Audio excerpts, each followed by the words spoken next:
This is a tough one. The government gets involved in this one. They make you sign a death certificate. They make you bury your baby. They make you, you're greeted by, so sorry, here's a list of funeral homes.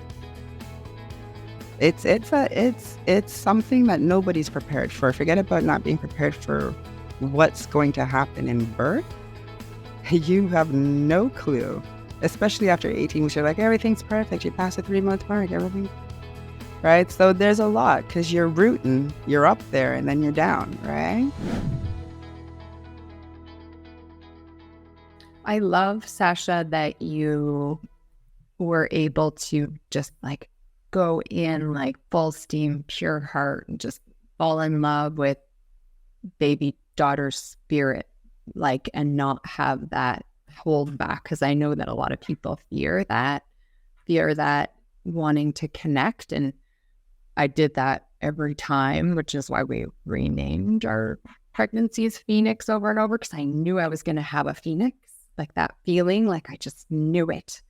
And like just in all my heart, like I don't know how I knew it. I mean, you don't know until you know, but like I felt like just in relationships, even like you have to give your 100%. Well, it's the same thing with having a baby. Like you need to, like, obviously, like you were saying in a previous episode, like take care of your physical self, your mental health. And it's one of those subjects that's like hard to know if you talk about it or not, but like that spiritual side, like connecting with spirit, because when you do have loss, it's so heavy. But if you go full in 100% and connect, then you're willing to do whatever it takes, whether it be with your, in my case, like my own egg, I was ready to do donor egg or donor embryos, because I just feel like, you know, if you want to be a mom, you just do what it takes, kind of thing. And I just love that you were able to do that despite that heavy loss, because you lost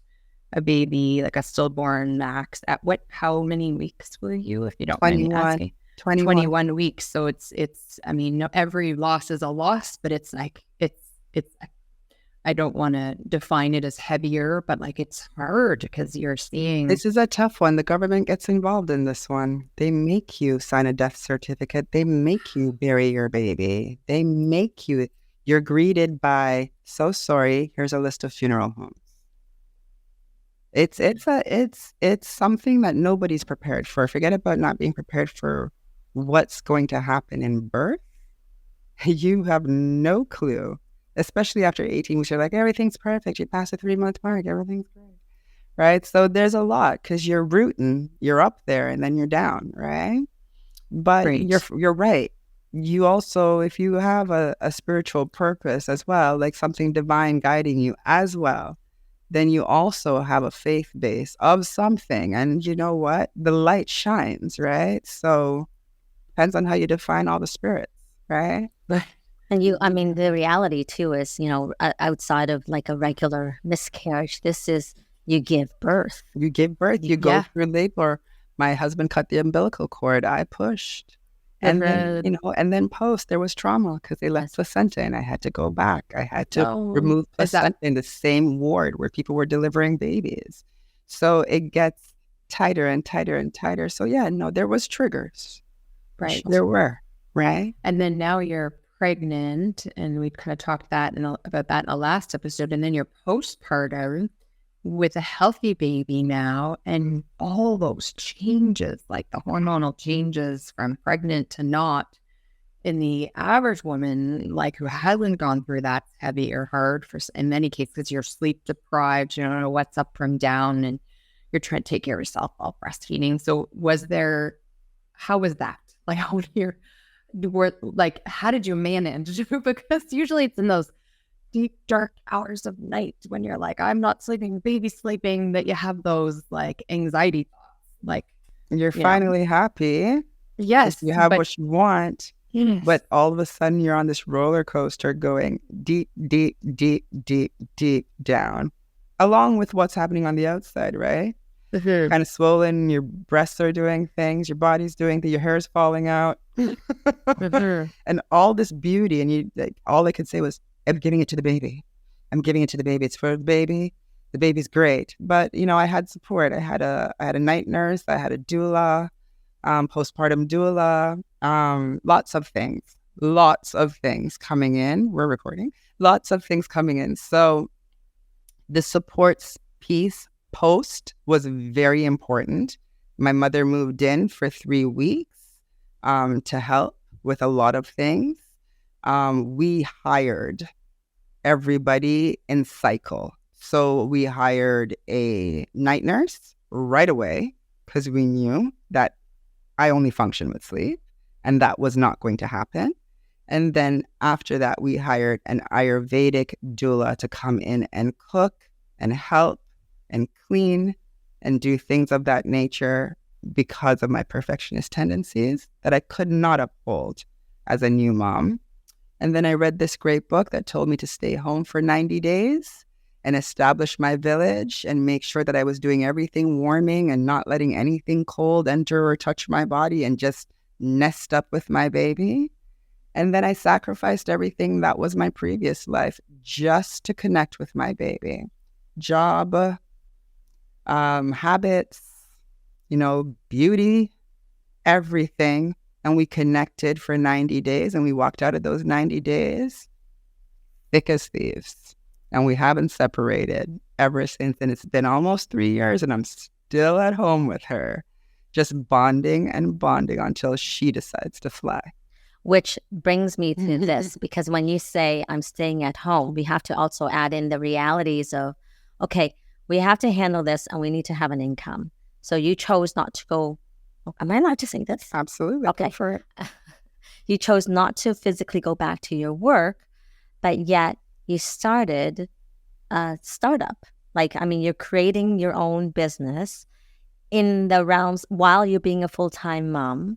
So there's complexities with that. There's real life stressors. So the reason why I want to bring this up is because it's like, oh, well, then maybe you're just a privileged woman. But I know for a fact that we're all people just trying to make ends meet and trying to thrive. And so share with us about that, because it can come across that, oh, I need my village and I just have, oodles of money coming out of my yin yang. Well, background was, I used to be in finance, and the word is that you afford what you want to afford.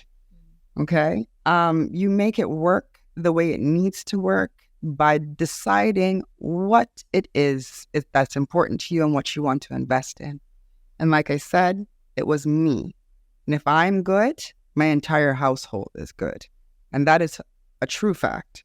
If I'm good, my child is good because I'm balanced and everything else. So I decided that work was not worth it because that would mean that I was working all day and not doing what I thought was most productive for my household and my child.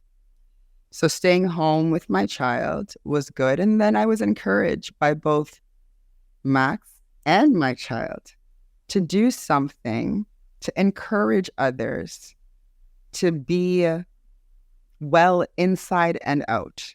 And I started a wellness business that focuses on inner and outer beauty, all built on not feeling so beautiful at a point in time, but having a village that made me feel absolutely invincible, beautiful, strong, and always tapping up my energy. I could walk through that door with zero energy and walk out healed. Can we address the reality of life and its impact, what just transpired in the past week? Can you be that authentic to share? Absolutely. Because we, in the throes of life, our bodies respond. And so can you share about that and then what you did? So definitely the body doesn't lie. And because of the extreme amount of care I've gotten in the past and invested in, I had a week of doing a lot of things, running a business, being a mom, taking care of a home, and, running around behind a 3-year-old and trying to keep everything up. And my body shut down. My blood pressure went up, 170 over 111. I noticed things in my body because I was trained to look at my tongue, feel my pulse, have a blood pressure monitor just because, I do. And I was in the Emerge for 12 hours this week. And one thing with being in the Emerge, but the only thing I was thinking was, I need to get on the table and I need some acupuncture to get this down. I need to call my naturopath, who was on call actually, because this is what happens when you have a village. They're on call for you. And I was sending her my health blood work as I was getting it through, the hospital, like in seconds. And she was on with me. She was there. I was communicating with Mary. I was here. And I was here last week and actually decided I need to come back. And even though my visits are once a month, because that is a part of my regimen, I've been here twice this week and I may be back on Friday because it's all about me feeling regulated right now. And I can tell you, with everything I did over the past 72 hours, I'm already feeling back to myself. My child is at my parents' because I know I need the rest. And so I've had to reach out to both my extended village and my given village in order to get back to ground zero, in order to be productive. This does not come without you expending yourself. What it is how do you replenish yourself in order to continue doing the things you love, the things you want, the things you must. And I think it's really highlighting the fact that, we are human.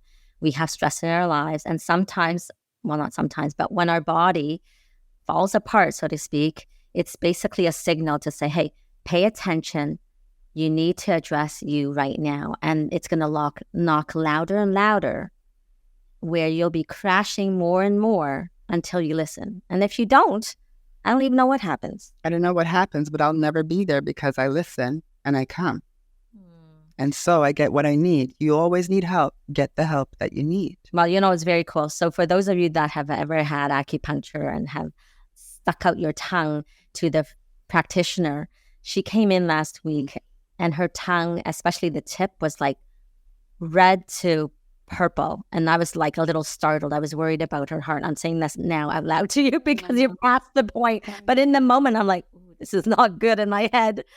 And your blood pressure at some point was like 200, wasn't it? Almost there. I wasn't really there. Okay, but, yes. But like, anyway, they were saying, insanity. Don't get there. Insanity. But you walked out also without getting meds, right? Right. So it's like, oh my gosh, now it's on me. No pressure. Yes. So we treated her, and today she showed me her tongue, and I was floored because it looked like pinky, back to normal. So it's like within that short time, when she took care of herself, the body reverted and went back to baseline, which is amazing, right? But had you not done that, again, and this is what people do, like in life, like we just want to be a martyr and march forward, and like oftentimes we don't listen to our body's signals. So we hope that when you walk away, it's like, okay, I'm going to listen to myself and maybe get some help when I get a headache, when I get dizziness. What symptoms were you having? Tingly, dizzy, was having headaches, stiff arms, stiff chest, things of that nature, which are not my normal baseline feelings. So I knew that something was off. My body was speaking very loudly, actually. And I had to pay attention. I had to connect with myself and make some serious decisions as to what I had to do very quickly, but it was very easy because I have my village. So we could, like, it's so great, right? Because, I know that you are a person that can and does push through. And like I said, taking care of a toddler, which is very busy, and then trying to start this business, right? And so it's not like you're going to stop now. It's how do we recharge so that we can go forward again and do it in more vigor, with more energy, with more love and light. Because I know you will continue. Absolutely. And then, utilizing that village. Do you have anything to say more on that? I just, when you feel like you need to take a break, it's not an end. It's not a stop. It's a break, and everybody needs one. We all need one. Find your break and find your healing and get back to everything sits and waits for you. So you don't have to rush into anything except for taking care of yourself. I don't know if you knew this, but to anyone who's listening, that in Ontario has a shortage of medical doctors. Unfortunately, a lot of people are having a hard time finding new ones if theirs have retired. But what I love, Sasha, is that you recognize that Ontario doesn't have a shortage of healthcare practitioners. Absolutely. You've surrounded yourself with the care, and you know how to invest in the short term and in the long term for better health now and later. Like, you're doing the smartest thing. And we all do it, even as educated healthcare practitioners. Like, I have my village, Mary has her village. So, we recognize that need sometimes to go beyond Ontario healthcare. You get better care. It doesn't mean you drop Ontario healthcare, but you bring it all together. And I love hearing from you that you've done that. It makes me very excited to hear that people are doing it more and more. Yeah, it's the right way. Right? It's not about abandoning one system or the other, but really like, how can we have a true community where perhaps, they're aligned so that it works for you rather than against you. Absolutely. Absolutely. I advocate on building relationships amongst everybody that can add to your wellness, right? Have a well of wellness is what I would say. A well of wellness. You like that? Is there anything else that we need to? Okay, so basically, in a nutshell, when you're trying to conceive and you have troubles, unfortunately, the reality is once you have your baby, it doesn't stop there. It's just the beginning.